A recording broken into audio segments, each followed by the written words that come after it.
एक दिन Nobita school से बहुत उदास होकर घर लौटा। परीक्षा में फिर से कम अंक आए थे।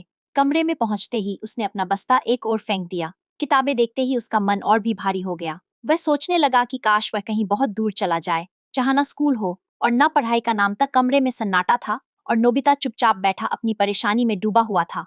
उसी समय अचानक दराज खुली और डोरेमोन बाहर आ गया। नोबिता का उदास चेहरा देखकर उसने कुछ भी नहीं कहा। वो चुपचाप अपनी जेब में हाथ डालता है और एनीवेयर डोर निकाल लेता है। गुलाबी दरवाजा देखते ही नोबिता के चेहरे पर मुस्कान आ जाती है। दोनों यह तय करते हैं कि थोड़ी देर कहीं घूमकर मन हल्का कर लिया जाए। बिना ज्यादा सोचे समझे नोबिता दरवाजा खोलता है और उसके भीतर चला जाता है। दरवाजा पार करते ही नोबिता एक अनोखी दुनिया में पहुंच जाता है। चारों ओर चॉकलेट के पेड़, बिस्कुट की जमीन और आइसक्रीम के ऊंचे ऊंचे पहाड़ दिखाई देते हैं। यह नजारा देखकर नोबिता खुशी से उछल पड़ता है और बिना रुके खाने लगता है। कुछ ही देर बाद डोरेमोन भी वहां पहुंच जाता है, लेकिन उसका चेहरा चिंता से भरा होता है। तो ज्यादा खाने के कारण नोबिता के पेट में दर्द होने लगता है। जैसे ही वह भागने की कोशिश करता है, चॉकलेट की जमीन पर फिसल जाता है।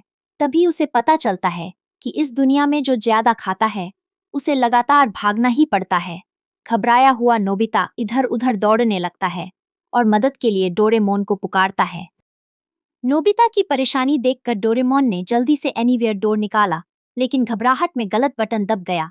दरवाजा खुलते ही दोनों सीधे स्कूल की कक्षा में जा गिरे। शिक्षिका सामने खड़ी थी और नोबिता के हाथों पर अभी भी चॉकलेट लगी हुई थी। पूरी कक्षा जोर जोर से हंसने लगी तो नोबिता शर्म से सिर झुकाकर खड़ा रह गया। स्कूल के बाद नोबिता को समझ आ गया कि बिना सोचे समझे किसी भी गैजेट का उपयोग करना हमेशा परेशानी खड़ी करता है। डोरेमोन मुस्कुराता हुआ वापस दराज की ओर बढ़ गया।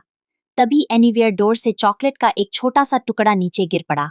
उसे देखते ही नोबिता की आंखें फिर से चमक उठी। कमरा हंसी से भर गया